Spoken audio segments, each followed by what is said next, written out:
사도행전 11장 19절부터 26절입니다. 사도행전 11장 19절부터 26절 말씀인데요. 한 절만 읽겠습니다. 26절 시작. 만남에 안디옥에 데리고 와서 둘이 교회에 1년간 모여 있어 큰 무리를 가르쳤고 제 아들이 안디옥에서 비로소 그리스도인이라 일컬음을 받게 되었더라. 아멘. 오늘은 나는 그리스도인이자 이렇게 나는 그리스도인이다. 이 7번째 시간을 나누고자 합니다. 그리스도인이라는 표현은 성경에 딱 3번만 나옵니다. 오늘 이건 이 본문에 처음 사도행전 11장에 안디옥 교회에서 그리스도인이라고 이렇게 일컬음 받게 된 그런 처음 등장하고요. 그 다음에 사도행전 28장 26장 28절 보게 되면은 이제 아그리빠가 바울에게 말합니다. 내가 적은 말로 나를 권해서 그리스도인이 되게 하려 하던다 이렇게 말합니다.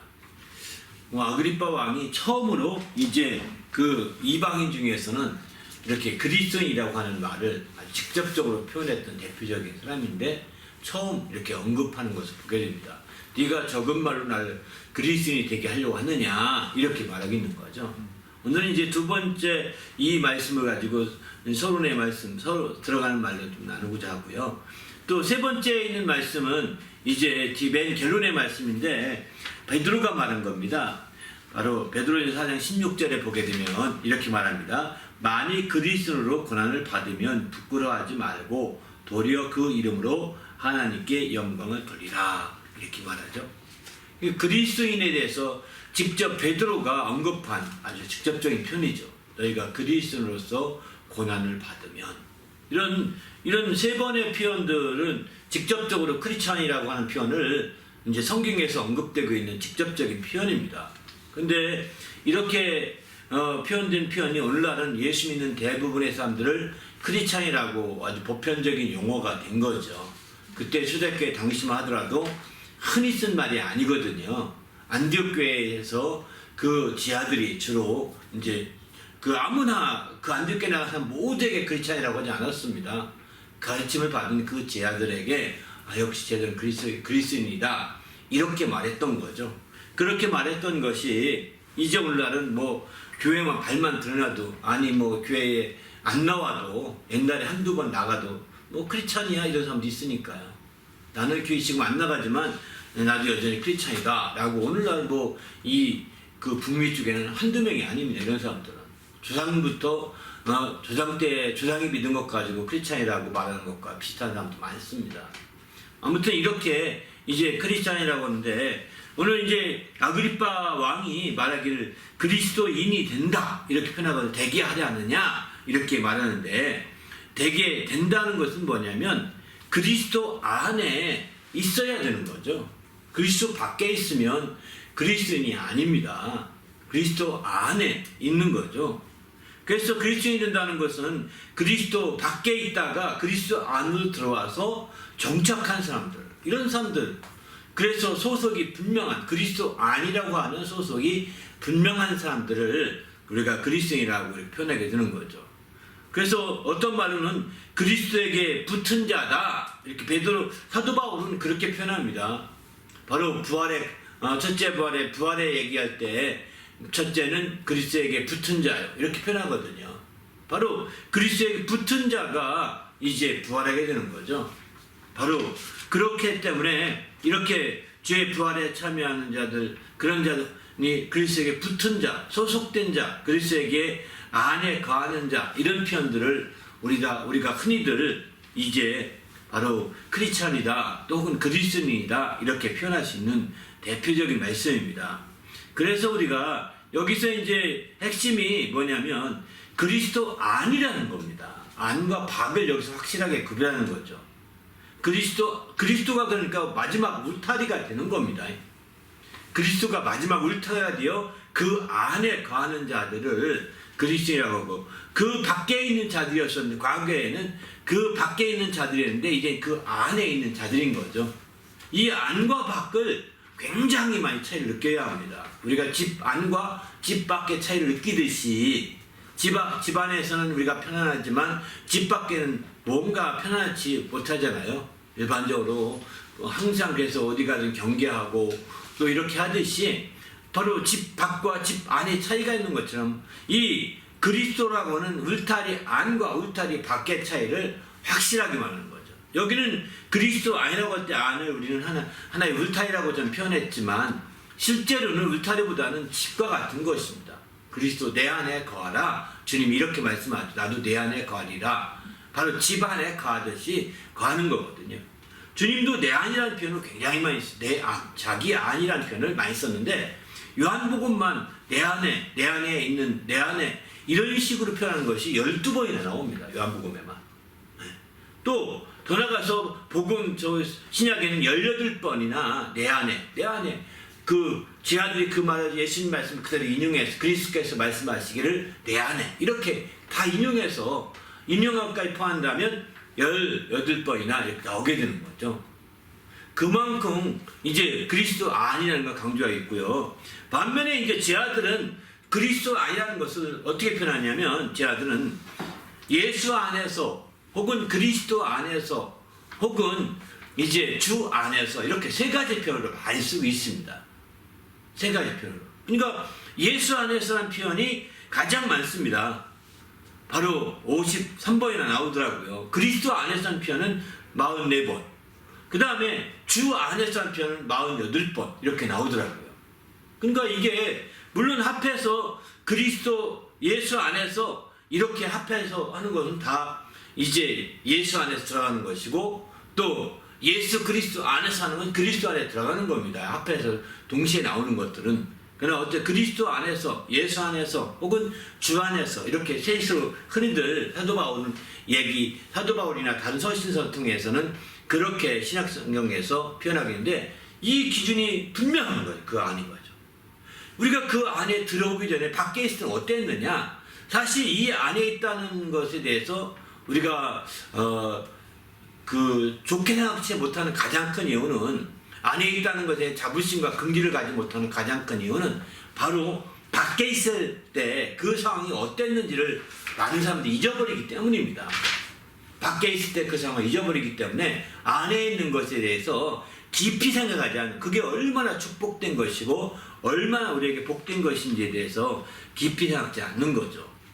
그래서 우리는 정말 안에 있던 우리가 밖에 있을 때 어떤 상황인지를 한번 여러분 조사해 볼 필요도 있습니다. 몇 가지만 언급한다면 이렇게 에베소 5장 8절 보면 전에는 어둠이었더니 이제 그리스도 안에서 빛이라 이렇게 표현합니다. 어둠과 빛에 아주 확실한 차이가 있는 거죠. 또 로마서 11장 10절 보면은 전에는 순종치 아니었으나 이제는 긍휼을 입은 자가 되었다. 전과 이제를 확실히 구별하고 있는 거죠. 또 이제 에베소 2장 3절은 전에는 육체 욕심을 따라 행하되 육체와 마음에 원하는 것을 하여서 본질상 진노의 자녀였다 이렇게 표현합니다. 그러나 이제는 너희가 주 안에서 구원을 받은 자라고 이렇게 말씀하는 거거든요. 이 차이가 얼마나 크냐는 거죠. 베드로도 이렇게 말합니다. 2장 10절에 보면 전에는 백성이 아니었더니 이제는 백성이고 전에는 긍휼을 얻지 못하였더니 이제는 긍휼을 얻게 되었다라고 이렇게 표현하거든요. 전과 이제를 확실하게 이렇게 아주 나눠놓고 있는 거죠. 또 베드로서 2장 25절은 전에는 양과 같이 다 흩어져서 제멋대로 제각각 살았지만 이제는 돌아와서 감독 밑에 들어와서 함께 돌아온 자가 되었다라고 이렇게 전과 이제를 나눠서 말하고 있는 거죠. 전과 이제의 차이가 뭐냐? 밖에 있을 때 하고 이제 지금 안에 있을 때 차이라는 것입니다. 우리가 크리스찬이 되었다는 것은 그만큼 큰 온도 차이가 있는 거죠. 이거를 우리가 생각지 않기 때문에 내가 크리스찬이라고 하는 고백을 하면서도 그런 축복과 그런 자부심과 긍지가 너무 약하다는 것을 보게 됩니다. 그냥 형식적으로 나도 예수 믿어 너도 믿냐 나도 믿지 이런 식의 어떤 말에 불과한 그런 것이거든요. 그만큼 우리가 이런 자부심을 가진 만큼 크리스찬으로서의 어떤 큰 우리의 믿음의 행보들이 이어질 수 있는 거죠. 여러분 그런 말 하죠. 옛날 조선시대 때 사대부란 말 쓰거든요. 선비란 말 쓰거든요. 선비란 단어는 순우리말이라고 합니다. 선비 사자 할 때 사대부의 사자가 선비들을 이렇게 선비인데 그 선비는 순수 우리 한국말인데 그 순우리말인데 이 선비라고 하는 그런 자기들의 어떤 그 사대부 의식이 있기 때문에 사대부 의식을 가진 사람들은 요즘 양반들처럼 양반들이 그런다듯이 뭐 배고파도요 배고픈 척하지 않는다는 겁니다. 그런 의식이 강했기 때문에 사실은 이제 조선시대라고 한다면 지금 말로 표현한다면 유교 교리주의 뭐 이란과 비슷한 나라입니다. 이란 유교를 중심으로 해서 완전히 교리주의 국가예요. 유교를 중심으로 한. 다시 말해서 이란처럼 이슬람 국가가 마치 이슬람일 최고의 그 모든 것들을 다 앞세우잖아요. 그렇듯이 이 조선이 그런 나라였다고요, 사실은. 유교를 최고로 앞세우면서 요즘으로 말하면 뭐 근본주의 국가라 표현하기 근본주의라는 표현을 하더라고요.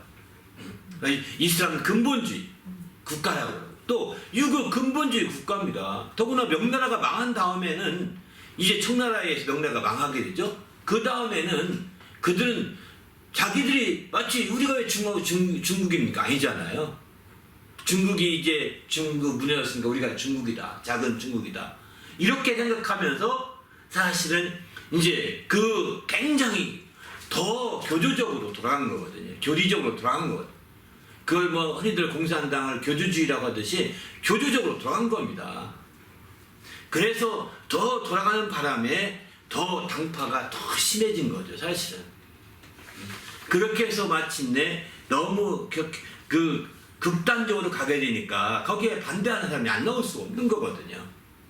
그래서 그런 당쟁들이 심해졌던 것도 그런 근본주의 국가요, 또 교조주의 국가요, 이런 교리 중심의 어떤 그런 나라를 유지하다 보니까 나라는 정말 순수할지 모르지만 도덕적인 면에서 예의는 지킬지 모르겠지만 발전이 없는 거죠. 발전이 없습니다. 그렇게 되면 수용하게 되고 또 모든 것들을 이렇게 함께 품어가야 발전이 되는 거지. 그 품지 못하고 그저 완전히 극보수인 셈이죠. 근본주의 국가라는 것은 극보수예요. 극보수. 극우파가 되는 거거든요. 이건 발전이 포기하는 것과 똑같은 겁니다. 극우파나 극보수가 되면은 포기하게 되는 겁니다. 그런데 한 가지 긍정적인 면에서 우리가 타산지적으로 배울 수 있다면 뭐냐면 그들이 자기들이 주장하는 이런 교리나 자기들이 주장하는 그런 것들에 대해서 철저히 실행하려고 하면서 자부심과 긍지를 가지고 막 이렇게 살아갔다는 거, 이거를 타산지적으로 배워야 되는 거죠. 스스로 발전을 포기하고 또 이렇게 다 무너져 갔지만 그러나 이제 양반 의식을 가지고 사대부 의식을 가지고 우리가 나라를 또 받지, 우리가 없으면 나라가 망한다, 이렇게 생각하면서 그들이 했던 그들이거든요. 그러니까 그들이 임진왜란이나 호란이 났을 때 그들이 의병으로 등장했던 것도 다 그런 겁니다. 의병이라는 것은 바로 자기들의 어떤 그 옳은 것을 해서 싸우는 거거든요. 그런 것처럼 그런 측면에서 우리가 정말 우리가 긍정적인 면에서 우리가 반면교사로 배울 부분이 있지만 그러나 전체적으로는 안타깝죠, 사실은. 그러나 우리가 왜 제가 이 말씀을 굳이 역사적인 면을 좀 들어서 예를 들은 이유가 뭐냐면 우리 그리스도라는 것은 진정으로 이렇게 어쩌면 조선시대 사대부들처럼 그들 지금의 이슬람의 근본주의자처럼 우리도 사실 크리스찬들은 이렇게 살 필요가 있는 거죠. 오늘날도 앞으로 22세기가도 그런 주장을 하면 또 나올 것입니다. 지금 저는 그런 주장하는 거고요. 다 그렇게 못 살아도 정말 진정한 크리스찬들이 이렇게 살고자 하는 것은 가능하다고 봅니다. 세상의 교리는, 세상의 종교는 한계가 있습니다.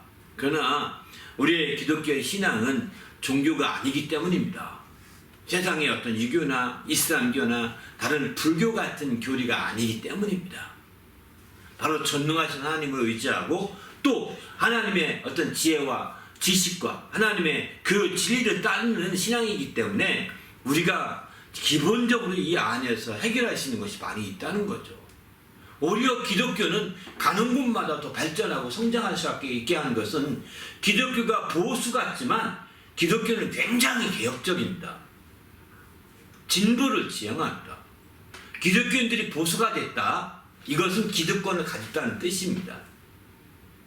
자기의 기득권을 소유하고 있기 때문에 그거를 훔쳐지려고 이제 보수로 기우는 거거든요. 그러나 원래 성경적인 크리스천은 바로 우리는 알다시피 진보적인 믿음의 진보가 항상 있어야 되고 개혁적이거든요. 계속한 개혁이 펼쳐져야 되는 거죠. 왜? 한 번 개혁이 끝나는 것이 아니거든요. 바로 그런 자정적인 개혁이 계속 이루어져야 되는데 그런 자정적인 개혁이 계속 이루어지지 못하다 보니까 조선도 이렇게 무너져간 거예요. 세상의 근본주의 국가, 교조주의 국가는 다 망합니다. 공산주의도 그렇게 망했습니다. 다 망해갑니다. 이슬람도 마찬가지일 거예요. 저기 특별히 그렇게 교주주의로 만든 이란 같은 경우 저는 유심히 보고 있는데 마찬가지예요. 공산주의도 망했습니다. 그러니까 우리는 지금 주님 안에서 다 세상의 이론과 지식은 다 망하지만 하나님의 말씀은 다르다는 거예요. 왜? 퇴폐하지 않기 때문입니다. 개혁적이고 진보적으로 발전시켜야 하기 때문에 어디 나라든 기독교가 들어가는 곳마다 더 성장과 발전이 이뤘다는 거, 이게 우리의 자랑인 거죠. 그렇기 때문에 주님 안에서 우린 크리스찬으로서의 그런 자부심과 긍지를 가져야 되는데 그런 정말 크리스찬 의식을 그리스도인으로서의 그 정말 마인드를 확실하게 우리가 가져야 되겠다 하는 것을 먼저 아주 간곡히 말씀을 드리고 있습니다. 그래서 우리가 더 크리스찬으로서의 자부심과 긍지가 더 가득할 때 어디 가든지 크리스찬으로서의 자기의 모든 정말 입지와 또 모든 것들을 다 할 수 있는 거죠. 그게 오히려 자기의 어떤 행동 거지를 바르게 할 수 있는 기준이 되기도 합니다. 사실은 그렇게 우리가 살아가야 되거든요. 자기의 정체성을 숨기면 이제 함께 막 묻어갈 수 있거든요. 그러나 나는 크리스찬이야. 그래서 나는 그거 안 돼. 할 수 없어. 하지만 나는 크리스찬으로서 이렇게 하길 원해. 이렇게 의견을 낼 수도 있고 얼마든지 다양한 얘기를 할 수 있는 상황이기 때문에 지금 시대는 핍박받고 박해받는 시대와 달라서 크리스찬으로서의 어떤 중심을 지키고 더 믿음으로 깨어나갈 수 있는 좋은 기회가 된다는 겁니다. 그러면 이제 크리스찬이라고 하는 우리가 된다는 것이, 크리스찬 된다는 것이, 그리스도인이 된다는 것이 무엇인지에 대해서 대략적으로 살펴봤는데 여기서 가장 중요한 것은 울타리와 같은 그리스도에 대한 이해입니다. 그리스도, 그분에 대한 이해가 왜 그리스도에 속한 자라는 뜻이기 때문에 예수에 속한 자, 한국말로는 있죠. 그죠? 예수쟁이라고 표현하죠. 그러나 지금 한국에서는 크리스찬이라는 말보다는 예수쟁이라는 말이 더 잘 통하죠. 왜? 예수 그리스도를 강조하다 보니까 예수쟁이라는 말이 있지만 이 서양에서는 바로 안디옥 교회에서는 그리스도라는 표현을 더 많이 썼던 것 같습니다.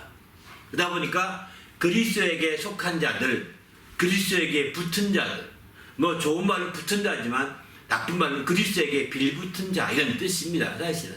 네, 이게 좋은 호칭이 아니거든요. 좋은 별칭이 아니, 그때 당시에는 욕하는 거랑 비슷한 호칭이거든요. 예수쟁이 할 때 우리가 예수쟁이라는 것이 뭐 우리가 지금이야 좋게 생각하지만 그 당시에는 우리가 꺼려하는 표현이었잖아요. 초기에 한국교회 초기에는 그런 것처럼 이제 우리가 예수쟁이나 그리스도인이라는 표현 자체가 바로 이와 같이 이제 기준이 뭐냐? 예수, 그리스도 거기에 있는 거죠. 그러면 그리스도가 어떤 분이냐? 우리 울타리가 그리스도라는 것인데 우리가 그 울타리가 어떤 것이냐? 어떤 분이냐 하는 것을 성경에 이제 보면 이렇게 네 가지로 얘기합니다. 예수님이 직접 말씀하시기를 이런 말씀을 합니다. 성경을 통해서 보면 그리스도는 하나님이 보내신 자다 이렇게 말합니다. 영생은 곧 유일하신 참 하나님과 그가 보내신 자 예수 그리스도 이렇게 표현하죠. 그가 보내신 자 예수 그리스도라고 이렇게 분명히 말합니다. 하나님의 보내신 자, 요한복음 5장 24절도 보면 내 말을 듣고 또 나 보내신 이를 믿는 자는 영생을, 나 보내신 이를 믿는 자, 나 보내셨다는 겁니다. 주님이 보내셨다는 표현을 요한복음에 굉장히 많이 강조합니다. 보내셨다는 표현, 이런 표현들을 굉장히 많이 강조하는데 그만큼 주님은 보내신 자라는 거예요. 하나님이 보내신 자, 바로 유일하신 참 하나님과 그가 보내신 자, 바로 예수 그리스도를 알아야 영생이 된다라고 예수님이 직접 이렇게 언급하시고 있습니다. 또 두 번째는 그리스도는 메시아다 이렇게 표현합니다. 요한복음 1장 41절 보게 되면 그가 먼저 자기 형제 시몬을 찾아 말하되, 이제 안드레를 이렇게 말합니다. 여기선 그는 안드레가 시몬을 찾아가서 말합니다. 우리가 메시아를 만났다. 메시아를 번역하면 그리스도라 이렇게 표현하죠. 그리스도는 메시아라는 뜻입니다. 메시아라는 표현은 우리가 알다시피 히브리 말로 표현한 것이고, 또 그리스도는 헬라어로 표현한 표현입니다. 헬라어로는 그리스도요. 그거를 이제 그 히브리 말로, 당시에는 아람어가 많이 쓰는데 아람어로는 메시아다 이렇게 표현을 쓰는 거죠. 또 이제 요한복음의 4장에도 뭐 여자가 이르되 메시아 곧 그리스도라 이렇게 표현하지 않습니까? 메시아 그리스도라 하는 이가 오신 줄을 내가 아노니 그가 오시면 모든 것을 우리에게 알려주시리이다. 우물가의 여인이 이렇게 말해요. 메시아 곧 그리스도라 하는 이가 오실 줄 압니다. 이렇게 인정하죠. 그리스도는 메시아라는 겁니다. 또 세 번째는 그리스도는 믿는 도리요. 믿는 도리의 사도라 이런 표현 쓰죠. 또 대제사장이라 이렇게 표현하죠. 우리가 믿는 도리의 사도이시며 대제사장이신 예수를 깊이 생각하라 이렇게 표현. 믿는 도리의 사도, 사도란 표현 자체가 보냄받은 자라는 뜻이거든요. 그러니까 우리는 그리스도는 하나님이 보냄받은 사도다 이런 뜻인 거죠. 그래서 우리가 그를 믿는 도리로 삼았다. 믿는 도리로 삼은 사도다 이렇게 말하고 있는 거예요.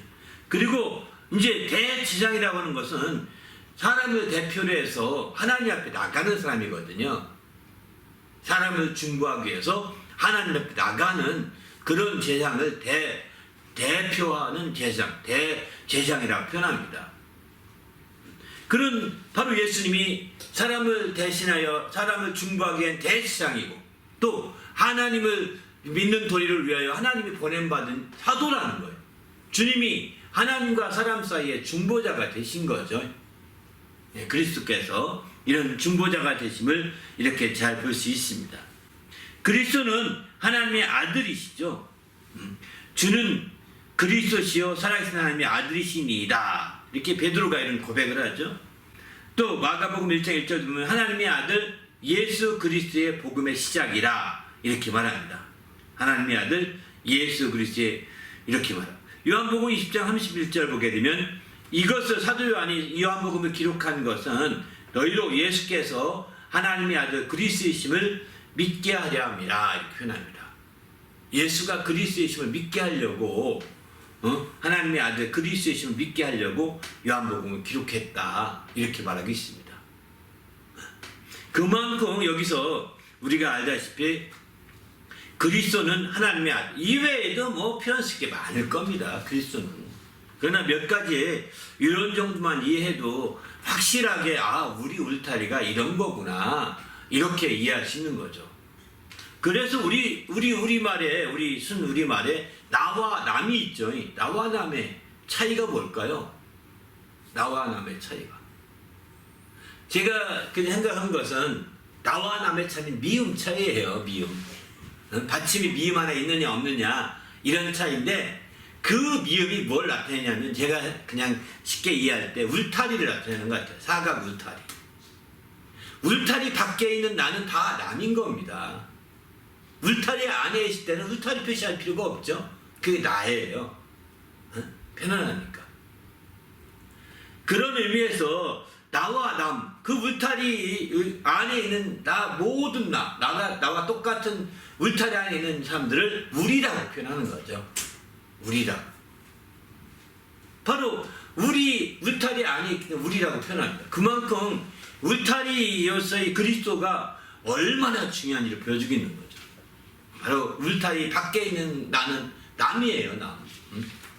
그래서 미음자가 들어있는 것 같아요. 왜 거기에 꼭 남이라고 할 때 왜 미음자가 아니라 또 비읍자 써도 되는데 왜 시옷자 낫 이렇게 써도 될 텐데 왜 꼭 남이라고 이렇게 했을까 이런 생각을 해보면서 미음의 의미가 있겠구나 이런 생각이 들더라고요. 미음이라는 것이 이제 그 보통 그 미음은 이제 세상을 땅을 의미하거든요. 하늘은 원이고 땅에서 경계 밖에 있는 게 남인 겁니다. 사각형은 이제 땅을 보통 이제 동양에서는 땅을 나타낼 때 사각 네모를 나타내는데 이게 네모 밖에 땅에서 울타리 밖에 있는 사람들을 남이라고 표현합니다. 그냥 제가 그냥 성경 한국말 이해하다가 그렇게 이해하고 있어요. 아마 제가 처음 이렇게 말하는지 모르겠습니다. 아무튼 이제 이렇게 그리스도라고 하는 울타리가 너무너무 중요하다는 거예요. 그분이 하나님이 보내신 자요, 또 메시아요, 믿는 도리의 사도시요, 또 대창이며 또 하나님의 아들이시라고 하는 거, 이거에 대한 그 외에도 뭐 많이 있지만 이렇게 네 가지 정도만 언급하고 넘어가려고 합니다. 또 그리스도는 그럼 어떤 특성이 있는가? 그리스도는 바로 이렇게 울타리가 이런 울타리로서의 울타리인데 어떤 특성이 있냐? 첫째는 그리스도의 손에서 빼앗을 자가 없다. 요한복음 10장 28절이 그렇게 말합니다. 바로 그들을 내 손에서 빼앗을 자가 없느니라 이렇게 말하죠. 빼앗을 자가 없다는 겁니다. 바로 그리고 그들을 29절 보면 그들을 주신 내 아버지는 만유보다 크심에 아무도 아버지 손에서 빼앗을 수 없느니라. 내 손에서도 빼앗을 수 없지만 아버지 손에서 빼앗을 수도 없다 이렇게 표현하고 있습니다. 또 두 번째는 만물이 그리스도의 것이요 주권도 주께 속한다 이렇게 말합니다. 역대상 29장 11절 보면 잘 알듯이 이제 만물이 다 천지에 있는 것이 다 주의 것이요 주권도 주께 속하였다라고 중간 부분에 이렇게 말하죠. 그래서 권능과 영광과 승리와 위엄이 다 주께 속하였사오니 천지에 있는 것이 다 주의 것이로소이다. 여호와여 주권도 주께 속하였사오니 주는 높으사 만물의 머리심이니이다 이렇게 표현합니다. 바로 주님은 만물이 다 천지에 있는 것이 다 주께 속한 것이고 또 주님은 그 주권을 가지신 분이라는 거예요. 그리스도는. 또 그리스도의 것은 아버지의 것이요 아버지께서는 그리스도의 것이다. 이제 그리스도께서 직접 요한복음 17장 10절에서 이렇게 말씀하시죠. 내 것은 다 아버지의 것이요 아버지의 것은 내 것이온데 내가 그들로 말미암아 영광을 받았나이다. 그리스도의 것은 아버지 것이요 아버지 것은 다 내 것이다. 이렇게 정말 내 것은 내 것, 내 것은 내 것 이런 식이죠. 주님이 다 내 거다 이렇게 이기적으로 말하지 아니하고 하나로 공유하고 있음을 말하고 있는 것이죠. 함께 다시 말해서 공유하고 있음을 말하고 있는 거예요. 왜 그러면 이렇게 공유하느냐 함께 하느냐? 바로 네 번째 보게 되면 요한복음 10장 30절 보면 그리스도와 아버지는 하나, 나와 아버지는 하나다라고 이렇게 말합니다. 그리스도는 아버지와 하나이시기 때문입니다. 그래서 영생은 유일하신 참 하나님과 그가 보내신 자 예수 그리스도를 알아야 되는 거죠. 바로 유일하신 참 하나님을 알면 영생하는 것이 아니라 유일하신 참 하나님과 하나이신 그리스도까지 알아야 된다는 겁니다. 그 그리스도는 하나님이 보내신 자라는 것이라고 이렇게 표현하고 있는 것이죠. 그래서 이렇게 이런 네 가지 부분의 어떤 특성을 말하고 또 실제적인 측면에서 그러면 그리스도는 하나님의 아들로서 하나님과 하나라고 하시는데 하나님의 3대 속성이 있느냐 한번 그걸 생각할 필요가 있는 거죠. 하나님이라고 하는 속성이 3대 특성이 있는데 전능성, 전지성, 무소부재거든요. 전능성이 있느냐 그 마가복음 4장 41절 보면은 이런 말씀하시죠. 그가 누구이길래 바람과 바다도 순종하는가 하였더라. 바다와 바람도 순종합니다. 놀랍죠. 마가복음 9장 3절 보게 되면은 할 수 있거든요. 무슨 말이냐? 믿는 자에게 능치 못함이 없느니라. 이렇게 말합니다. 또 이렇게 마가복음 16장 17절 18절 보게 되면 믿는 자에 따른 표적을 얘기하거든요. 왜 이렇게 믿는 자들에게 표적이 따르고 능치 못함이 없느냐? 바로 예수 그리스도에게 전능성이 있기 때문인 거죠. 그분을 믿고 그분에게 나온 능력이 있기 때문인 거예요. 그에게 붙어있는 자들에게는 그분과 동일한 능력이거든요. 여러분 이게 몸에 이렇게 팔이 붙어있으면 함께 붙어있으면 그 피가 함께 통하고 함께 신경이 통하고 함께 모든 게 통하잖아요.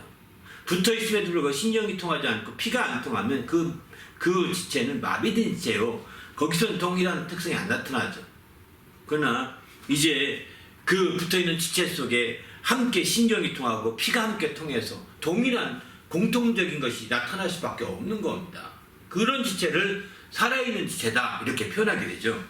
이것처럼 우리가 믿는 자들에게도 하나님이 그리스도의 그 놀라운 속성들이 전능한 능력이 하나님의 전능한 능력이 그리스도 안에 거하던 그 능력이 우리에게 나타날 수 있는 것은 우리가 살아있는 그리스도의 한 지체 살아있는 크리스천이라고 하는 것을 나타내고 있는 것 생명의 크리스천이라는 것을 나타내고 있는 거죠.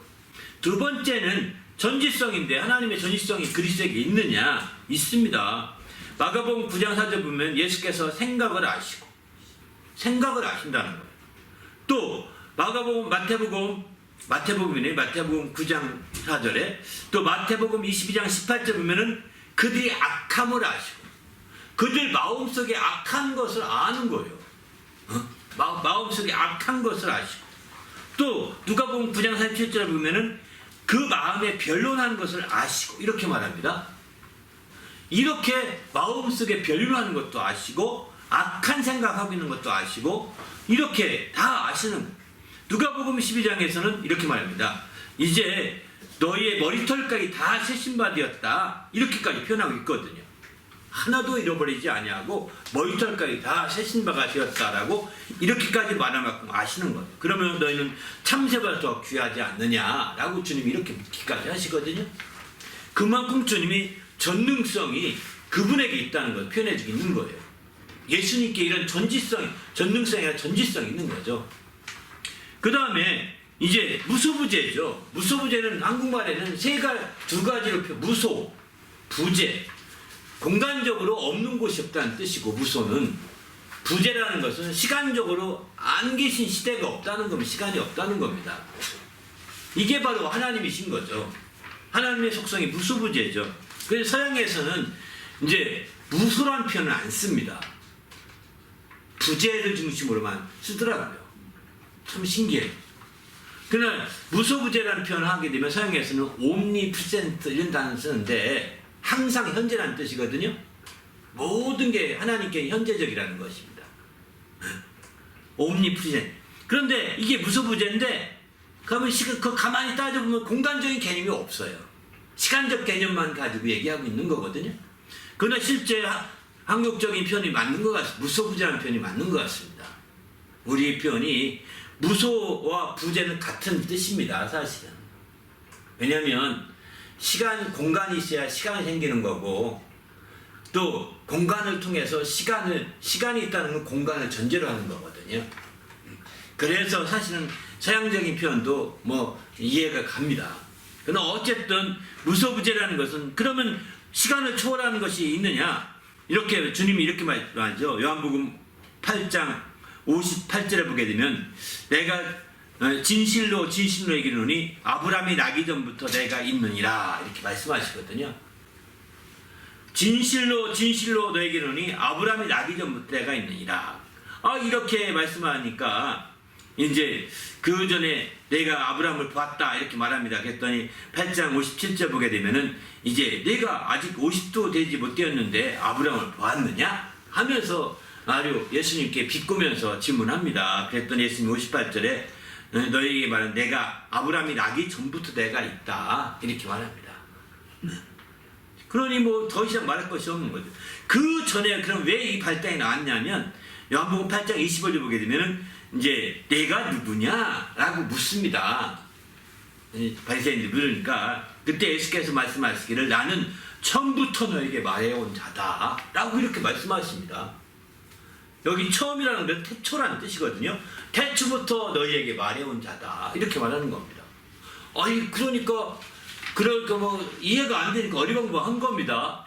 그러니까 아브라함은 나이대를 보고 좋아했다 이렇게 말합니다. 그랬더니 네가 아브라함을 봤느냐 50도 안 된 것이 하면서 비꼬죠. 그러니까 아브라함이 나기 전부터 내가 있다 이렇게 말합니다. 여기 있다라는 표현이 있었다라고 표현하지 않고 있다라는 진행형으로 말합니다. 있었다 과거 혹은 과거 완료형으로 말하지 아니하고 현재형으로 항상 말합니다. 그래서 하나님은 omnipresent라고 단어 쓰는 거예요. 바로 이제 시간을 초월하여 계심을 나타내고 있는 것이죠. 어느 시간이든 간에 시간을 초월해서 계심을 나타내고 있는 대표적인 말씀이 이런 말씀이라고 볼 수가 있는 거죠. 그래서 우리는 이제 우리 하나님이 바로 시간을 초월하여 무소부지하신 분임을 말씀할 수 있죠. 그러면 공간을 초월한다는 것은 예수님이 공간을 초월하고 계심을 우리가 알 수 있는 것은 없느냐? 사실 무소 개념도 알 수 있는 말씀이 있습니다. 우리가 매주 주일마다 고백하는 말씀입니다. 마태복음 18장 20절 보게 되면은 두세 사람이 내 이름으로 모인 곳은 나도 그들 중에 있느니라. 두세 사람이 모인 중에는 나도 그들 중에 있다는 겁니다. 아니 주일에 생각을 하면 두세 사람이 모인 곳이 한두 곳이겠습니까? 수많은 곳일 텐데 동시에 그들 중에 계신 분이에요. 무소부지하시는 분이기 때문에 가능한 것입니다. 아니 주님이 동양에 계시면 물론 이쪽 북미에 계시면 아시아는 뭐 주일 예배가 시간이 다르니까 다행이긴 합니다. 아시아 쪽은 다르죠. 여기에 밤에 예배, 낮에 예배드리면 아시아는 밤일 테니까요. 문제는 없습니다. 이거는 주님이 밤에 이동해 가시면 되지 않겠어요?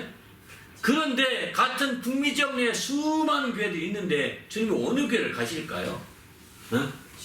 이게 무소부지하신 분이기 때문에 가시는 거예요. 주님이 두세 사람이 모인 곳에 늘 함께 할 수 있는, 나도 그들 중에 있느니라, 있다는 거예요. 데어 엠아 이런 말 쓰거든요. 나도 거기에 있다. 그러니까 형식이 아닙니다. 여기도 MI라는 단어를 씁니다. MI. 그러니까 항상 현재적이라고 말씀하고 있는 거죠. 하나님. 그러면 이 현재적인 단어가 언제 쓰였느냐? 사실은 출애굽기 3장 14절에 처음 쓰였습니다.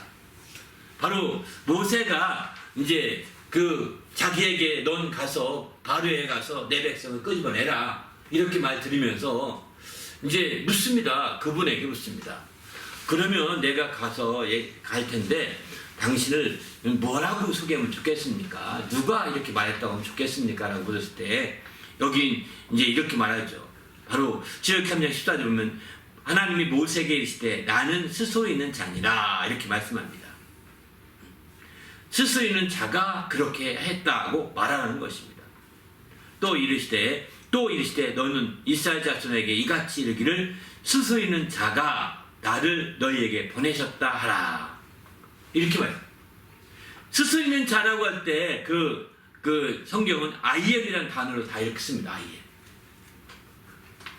그러니까 I am을 대문자로만 쓰는 겁니다. 이게 스스로 있는 자를 나타내는 표현인데 이 I am, 나는 스스로 있는 자다 할 때 I am, who I am 혹은 어떤 NIV 성경은 that I am 이런 말을 쓰더라고요.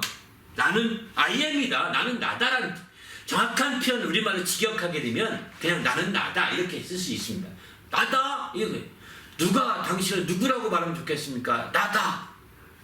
나라고 말해라. 이런 뜻이거든요. 우리말에서는 거창하게 스스로 있는 자라고 이렇게 풀어서 말하지만 나는 나다. 나라는 분이 말했다. 이렇게 얘기하라고 얘기했다는 거야. 나라는 분이 말했다는 나는 사실 누굴까요? 하나님 한 분밖에 없는 겁니다. 나라고 말하시는 분은 그 최고 높은 분만이 그렇게 하시는 거거든요. 여러분 집에서도 가장 많이 나다 이렇게 말할 수 있잖아요. 되게 이건 너무 가부장적인 표현인가요?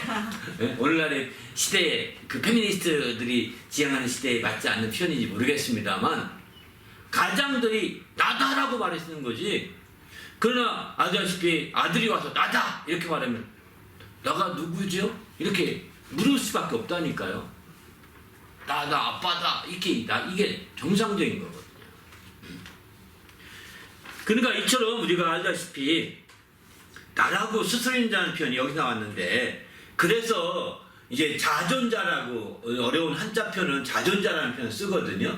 이런 자존자라는 표현 자체가 거기서 나온 표현이 구약의 여호와 또 우리말은 우리가 신약에서 하는 예수라는 표현 자체도 M이라고 하는 비동사에서 시작했다고 합니다.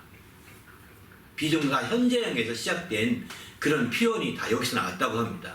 공교롭게도 여호와도 히브리 말의 비동사라고 하는 그 단어 단어 생각 안 나는데 헬라어의 비동사에 해당되는 단어 에이미 동사라고 그러거든요. 에이미 동사가 이제 정말 그거로 시작된 거거든요. 현재형으로. 그 원형에 시작된 것이 예수고, 지저스, 예수스죠. 에이미 동사기 예수스죠. 헤브리 말로는 예수인데 영어에서는 예수스를 지저스라고 하는데 사실은 그 성경적인 당시에 불렀던 표현과는 맞지 않은 표현이기도 합니다. 진짜 음역을 한다면 한국식 음역이 더 바른 거죠. 맞는 겁니다. 지저스는 음역이 틀린 거예요. 사실은 영어식 발음 음역을 잘못한 거죠. 아무튼 우린 주님 안에서 여기서 이렇게 바로 그거 자체는 두세 사람이 모이면서 내가 거기에 있다. 이거는 시간을 초월한 것도 말하지만 사실은 공간을 초월해 계신도 말하고 있는 거죠.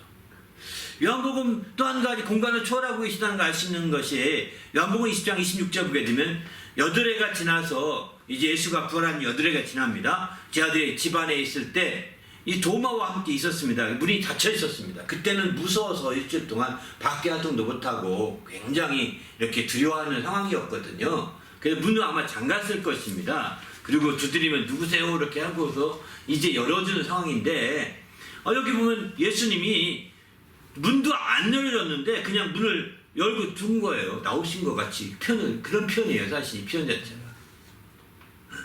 예수께서 오사 문을 닫혀있는데 어떻게 오셨을까요?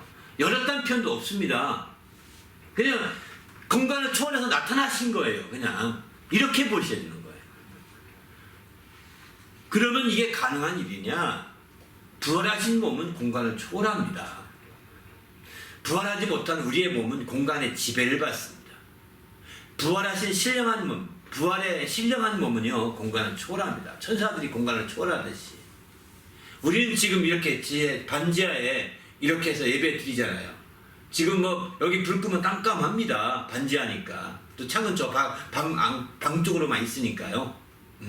그런데 이렇게 이곳도요 주님에게는 열린 곳이에요. 영적으로 영안을 보면 여기서 우리가 깜깜하다고 해서 별짓 다 할지 모르겠지만 아닙니다. 다 하나님 옆에 유리집 같다니까요. 그리고 하나님은 유리가 장벽이 되잖아요. 사람들은 보이기만 할 뿐이지 하나님은 유리가 장애가 되지 않습니다. 아무리 두꺼운 유리, 아무리 두꺼운 콘크리트 되어 있어도 그냥 쓱 그러면 나타날 수 있습니다. 그래서 우리가 정말 주님이 공간을 초월하신다라고 이렇게 우리가 알 수가 있는 거죠. 그런 의미에서 주님은 무소부지하시다는 우리의 표현이 가장 맞는 것 같습니다. 그러나 이제 영어식 표현은 다 현재형을 다 쓴다는 차원에서 이제 옴니 현재다 이렇게 표현합니다. 옴니 프리젠트 이런 단어를 쓰고요. 반면에 전지성이라는 것은 옴니 사이언스라는 단어를 씁니다. 반면에 또 전능성은 옴니 포텐셜 이렇게 표현합니다. 그러니까 이런 식으로 옴니라는 단어가 전체를 나타내는 거거든요. 옴니가 라틴어로 옴니라는 단어가 라틴에서 온 그 어원을 가지고 있는데 전체를 나타내는 것입니다. 그런 의미에서 그 단어를 갖다가 붙여서 이렇게 얘기를 하고 있습니다. 바로 하나님의 세 가지 속성 자체가 예수님께 고스란히 나타나기 때문에 예수님은 곧 하나님 아버지와 하나라고 하는 것이 분명한 거죠. 근데 우리가 삼위일체를 우리는 믿습니다. 근데 예수님과 삼위일체라는 단어는 정확히 나오지는 않습니다. 킹제임스 버전에는 성령과 물과 피가 하나다 이렇게 이제 그 성령과 말씀과 피가 하나다 이렇게 삼위일체를 나타낸다라고 이렇게 킹제임스 성경이 있다라고 하는데 그 버전 그건 사본상 차이가 조금씩 나타나는 것 같더라고요. 근데 그 표현 빼놓고는 없는데 근데 실제로는 예수님이 직접 언급하긴 이유일체는 분명한 거거든요. 아버지와 아들은 하나다. 이건 믿어야 합니다. 그럼 왜 삼일체 믿느냐? 아버지 안에 계신 성령, 또 아들 안에 계신 성령 같잖아요. 그죠? 그래서 삼일체라고 말하는 것입니다. 더구나 성령 역사가 각각 다르게 역사함에도 불구하고 아버지 안에 계신 성령, 아들 안에 계신 같으시니까 같은 성령이시잖아요. 다른 성령이 아니라. 그리고 이제 아버지와 아들이 같으니까 삼위가 함께 하나이심을 우리가 믿는 거죠. 그런 의미에서 삼위일체를 우리가 고백하시지 않을까 생각해 봅니다. 세 번째는 그러면 그리스도인은 그리스도와 어떤 관계냐? 그리스도는 그리스도 어떤 관계냐? 바로 이렇게 너희는 그리스도의 것이요 그리스도는 하나님의 것이니라 이렇게 표현하죠. 고린도전서 3장 23절 표현해 보면 그런 표현이 나오는데 22절부터 보면은 바울이나 아볼로나 게바나 세계나 생명이나 사망이나 지금 것이나 장래 것이나 다 너희 것이요 모든 게 너희 것이라는 겁니다. 너희는 그리스도의 것이요 이렇게 표현합니다. 너희는 그리스도의 것이요 또 더 나가서 그리스도는 하나님의 것이니라 이렇게 표현하죠. 이렇게 우리가 그리스도와 관계는 바로 분명한 소속관계라는 것입니다. 그리스도의 것이라고 소속관계죠. 그러면 그 안에 우리는 두 부류로 성경은 소개하고 있습니다. 고린도전서 1장 2절에 보게 되면 함께 이 말씀 함께 읽어보겠습니다. 고린도전서 1장 2절이요. 시작. 고린도에 있는 하나님의 교회 곧 그리스도 예수 안에서 거룩하여지고 성도라 부르심을 받은 자들과 또 각처에서 우리 주 곧 그들과 우리의 주 되신 예수 그리스도의 이름을 부르는 모든 자들에게. 이제 우리가 그리스도 여기에는 우리가 알다시피 바로 너희라고 하는 건 그리스도에 속한 너희는 두 가지 부류입니다. 첫째는 이제 하나님의 교회 그리스도의 교린된 하나님의 교회를 어떻게 여기 사도 바울은 표현했냐면 그리스도 예수 안에는 거룩하여지고 성도라 부르심을 받은 자들 있죠. 두 번째는 각처에서 우리 주 예수 우리 주 곧 그들과 우리 주 대신 예수 그리스도의 이름을 부르는 모든 자들 이렇게 표현합니다.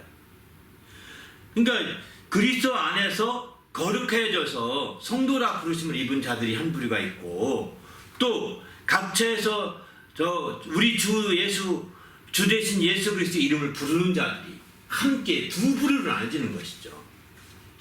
이들이 다 교회라는 것입니다.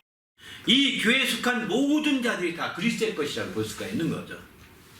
이들이 다 그리스도에 속하기 때문에 그리스도의 것이라고 성경은 이렇게 강조하고 있는 거죠. 그런 차원에서 볼 때 우리가 철저히 하나님 말씀을 통해서 우리가 새롭게 이렇게 그리스도에 속한 자, 그리스도 소속된 자, 그리스도 안에 있는 관계라고 하는 것을 철저히 볼 수 있는 거죠. 또 그리스도 예수 안에서 거룩하여진 자요. 또 그리스도 예수 안에서 그의 이름을 또한 부르는 자들이니까 다 그리스도와의 관계가 소속이 분명한 자들이라는 것을 이렇게 표현하고 있습니다. 반면에 이제 또 고린도전서에 보게 되면 이런 표현도 합니다. 15장 23절. 그러니까 차례대로 우리가 부활하게 될 텐데 먼저는 첫 열매인 그리스도요 다음엔 그에게 강림할 때 그리스도에게 속한 자요. 여기 속한 자라고 되어 있네요. 개역 개정판에는 속한 자인데 개역 성경에서는 붙은 자 이렇게 표현하고 있습니다. 그리스도에게 속한 자, 붙은 자. 더 리얼한 표현 같아서 붙은 자라는 표현을 좀 찾아보고 싶었는데 여긴 이렇게 나오네요. 속한 자네요. 개정 성경에.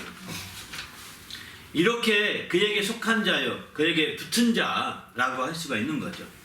그래서 이렇게 마침내 이제 그 주님의 관계가 설정되었다는 거예요. 그러면 어떻게 해서 우리가 그에게 그 붙은 자가 되었고 또 그에게 속한 자가 되었느냐?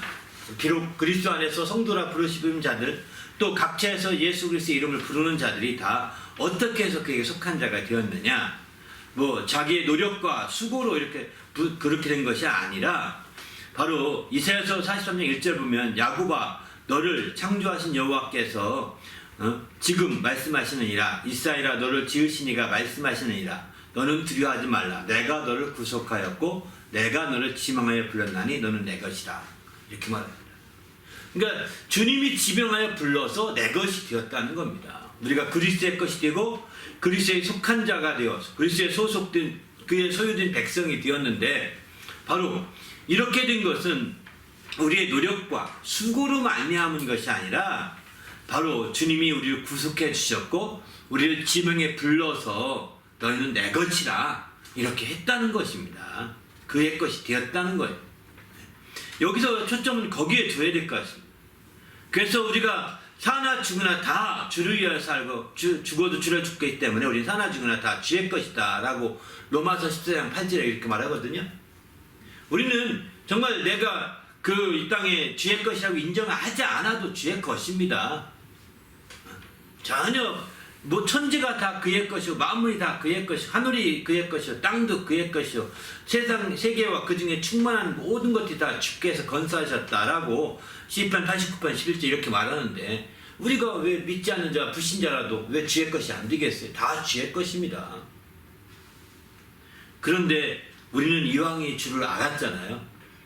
그리고 아는데 그분이 우리 지명에 불렀고 우리가 정 부르심을 받았으니 예수 그리스도인이 되었단 말이죠. 우리의 초대를 받고 부르심을 받아서 예수 그리스도인이 되었기 때문에 우리는 주님 안에서 이런 놀라운 축복을 누릴 수밖에 없는 거예요. 그의 것이 된 겁니다. 그의 소속이 분명한 거예요. 그에게 속한 자가 되었고 그에게 붙은 자가 된 겁니다. 그래서 주님 말씀하신 대로 이렇게 그분의 것이 되어 관계가 확실한 거죠.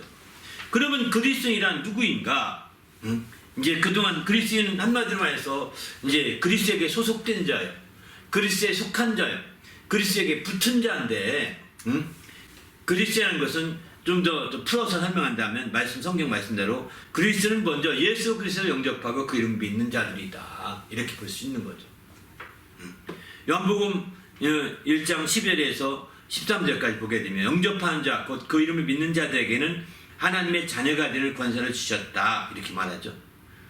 또 이는 혈통으로나 육정으로나 사람의 뜻으로 나지 아니하고 오직 하나님께로부터 난 자들이라 이렇게 표현합니다.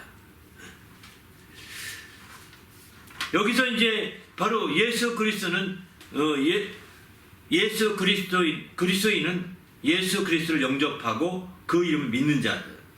여기서 굳이 13절 말씀을 좀 더 인용한다면 오직 하나님께로부터 난 자들 이렇게 표현할 수 있고 이것도 더 하나 더 써야지. 상황이 하나님께로부터 난 자들 이렇게 표현하는 거죠. 거듭난 자라는 표현을 쓰는 거죠. 하나님께로부터 거듭난 자들.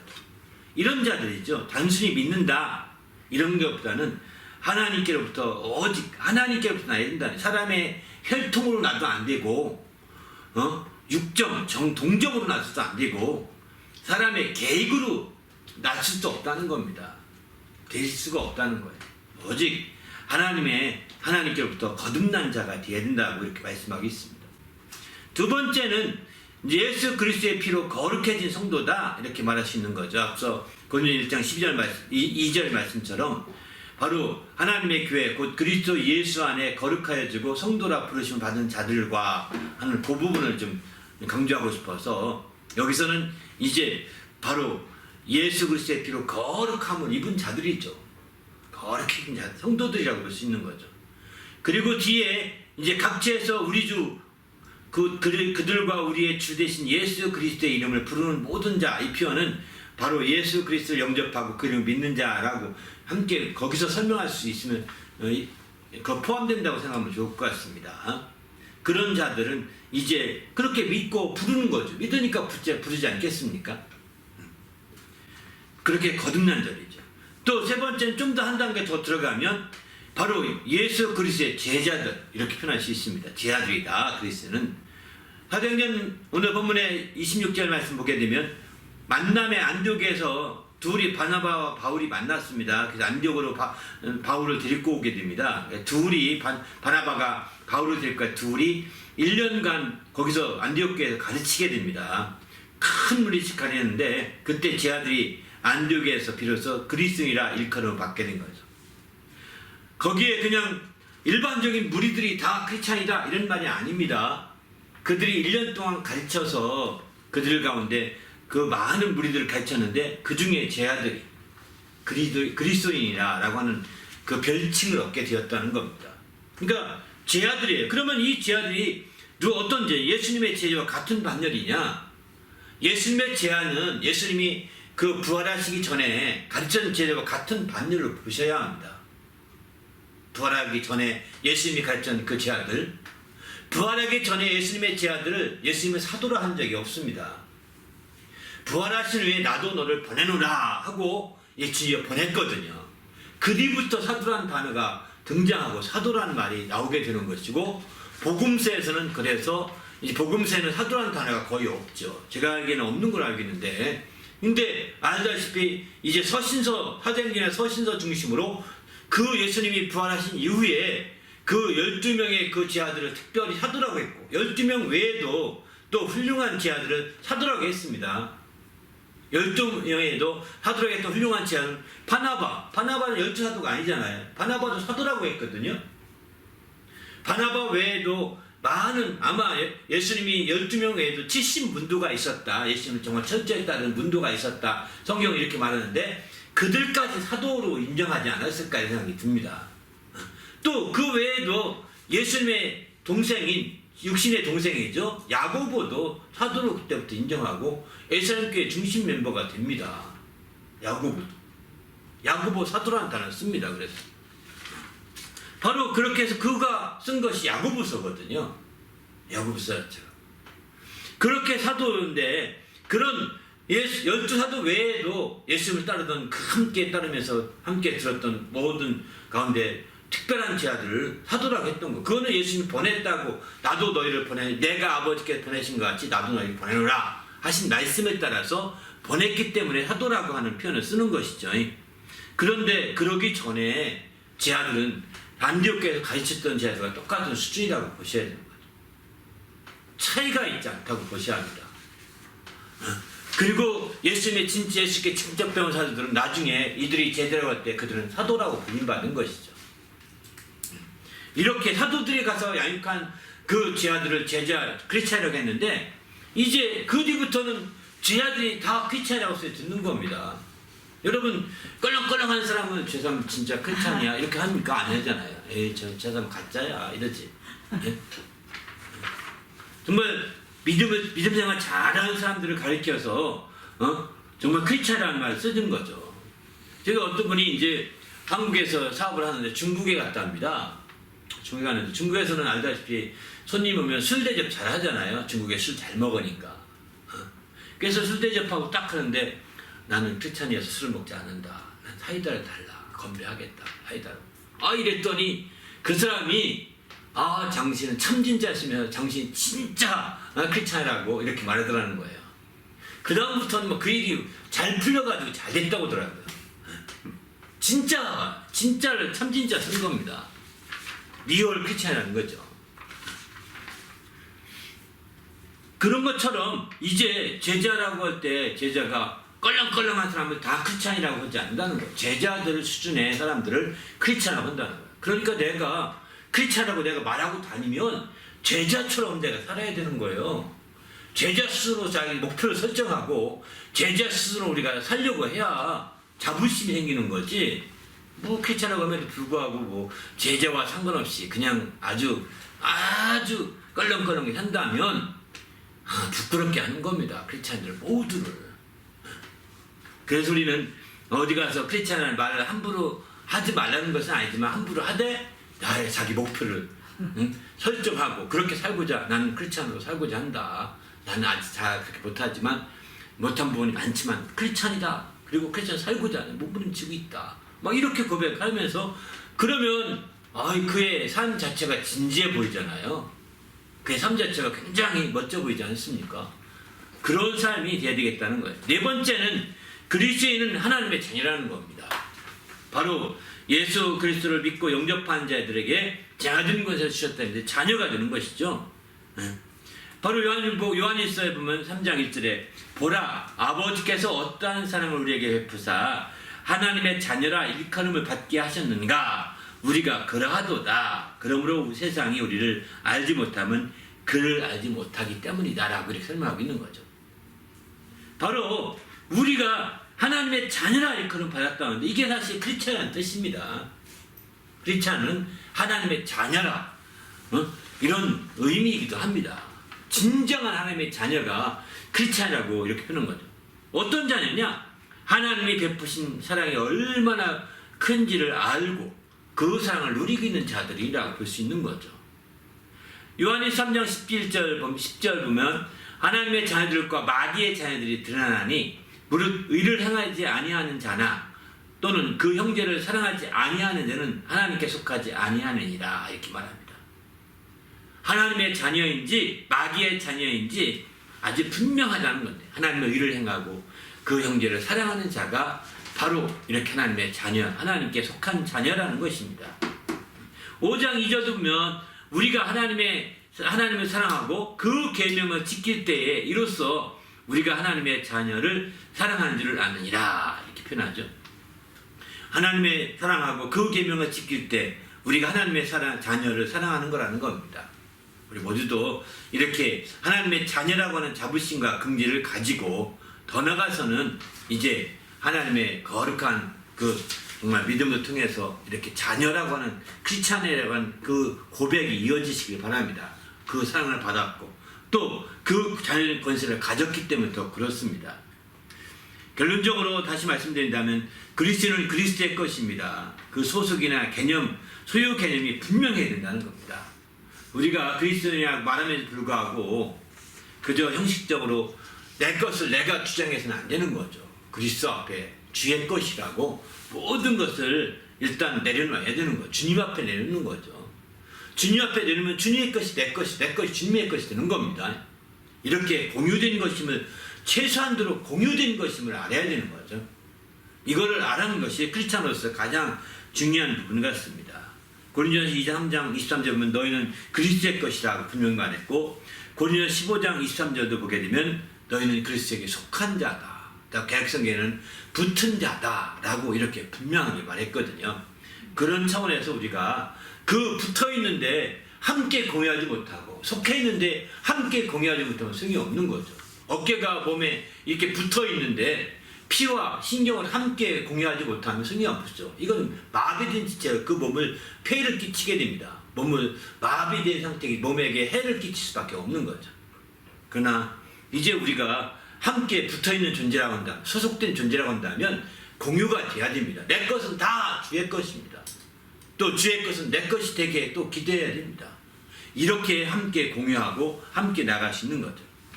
결론적으로 이제 베드로는 말합니다. 만일 그리스도로 고난을 받으면 이제 세 번째 그리스도라고 표현한 것이 성경에 3번 나오는데 바로 사도행전 11장에 안디옥교에서 그리스도라고 일컬음 받았고요.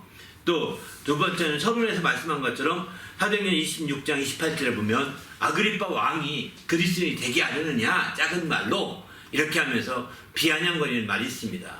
이방인들이 처음으로 그리스도라고 말하는 것들을 여기서 기록하고 있는 거죠. 직접 말하는 것은.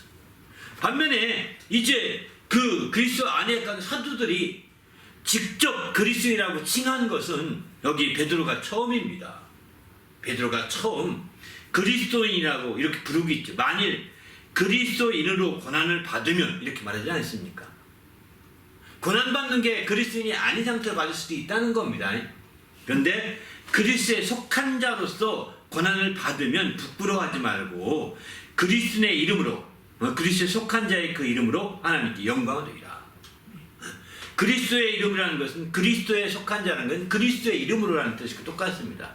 그리스도의 이름으로 하나님께 영광을 드리는 거죠. 왜? 함께 공유하고 있기 때문입니다. 그래서 우리가 그리스도인이라는 걸 자부심을 가질 필요가 있는 거죠. 나 혼자 고난받는 게 아닙니다. 정말 함께 속해 있기 때문에 여러분 손가락 끝이 벌에 쓰였습니다. 손가락 혼자만 고난받나요? 아니잖아요. 또 이 팔이 어떻게 깨졌습니다. 이쪽만 고난받는 게 아니거든요. 전체가 지금 막 피곤한 겁니다. 이것 때문에 전체가 다 무너져 가는 겁니다. 공유하는 거예요. 공유. 그러니까 고난이라는 것은 나 혼자 받는 게 아니에요. 내가 고난받는 게 나 혼자 아닙니다. 정말 한 몸된 전체가 함께 고난받는 거죠. 그래서 고난을 가장 잘 느끼는 것이 가족들이겠죠. 가족은 한 몸이라고 하니까. 한 몸이요. 또 그 다음에 교회이겠죠. 교회를 한 몸이라고 하기 때문에 교회에서는 그 고난이 공유가 됩니다. 가정에서는 그 고난이 한 몸 안에서 공유가 됩니다. 가장 많이 느끼게 되는 거죠. 실제는 우리 몸 안에서는 진짜 고난이 공유. 우리가 크리스찬이라고 할 때는 그리스도께서도 공유하고 있다는 것입니다. 나 혼자라고 하는 개념을 아주 완전히 버리시길 바랍니다. 나 혼자 아닙니다. 반드시 나와 함께 머리가 된 그리스도가 계신 것이고 또 그 안에 그 몸이 있는 것이죠. 그러기에 우리는 주님 안에서 정신을 바짝 차려 깨어있을 수밖에 없다는 겁니다. 그래서 주님 안에서 확신을 가지고 어디 소속됐느냐 이게 중요한 거예요. 여러분 요즘 우크라이나 전쟁 때문에 3년 정도 계속 우크라이나 전쟁이 계속되잖아요. 근데 이 전쟁이 터진 가장 큰 이유는 뭐냐면 나토에 가입하지 말아라. 나토에 가입한다고 하니까 거기서 받아주지 마라. 받아들이면 받아들이려고 막 하니까 전쟁이 일으켜서 못 들어가게 막는 거예요. 나토에서 그를 뺀다고 해라. 유럽에 가입 못하게 하려고 하는 겁니다. 왜? 그래야 마음대로 할 수 있으니까요. 나토에 이미 가입된 상태로 쳐들어가면 유럽 전체와 전쟁은 똑같은 거거든요. 지금은 나토에 가입하기 전이었기 때문에 유럽 전체랑 싸우는 것이 아니고 유럽을 위해서 좀 지원할 뿐인 것이죠. 물론 유럽과 싸우는 편이 함께 상대하는 편이지만은 그러나 직접 싸우는 건 다르기 때문에 이제 우크라이나만 희생되는 거예요.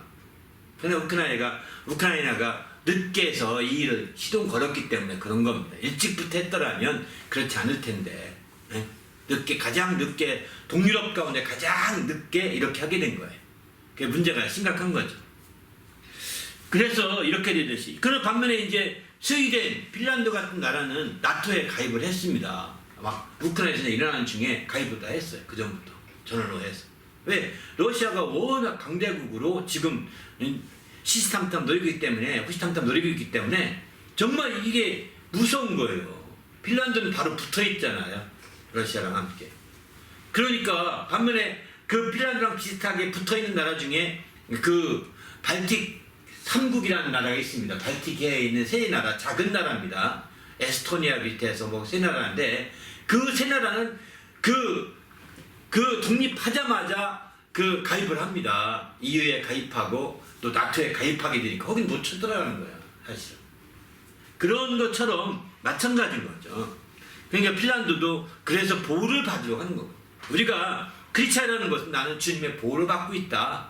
나는 주님의 보호 대상자다라고 고백하는 것과 똑같은 표현입니다. 그런 차원에서 우리가 마지막 때 깨워서 하나님께 이렇게 고백하시기 바랍니다. 마태복음의 5장 12절 보면 예수님 이런 말씀, 나로 말미암아 너희를 욕하고 박해하고 거짓으로 너희를 거스려 모든 악한 말을 할 때에는 너희는 너희에게 복이 있나니 하늘에서 너희의 상이 크다. 그러므로 기뻐하고 즐거워하라고 12절까지 이렇게 말합니다. 그러니까 바로 주님께 속한 자들이 욕하고 박해하고 또 이렇게 고난을 받게 된다면 기뻐하고 즐거워할 만한 그런 거예요. 왜? 주님이 드디어 적극적으로 보호에 나서기 때문이죠. 주님이 보호에 나서서 우리 주님이 참으로 함께 하시기 때문에 이제 그럴 수 있음을 분명히 말하고 있는 거죠.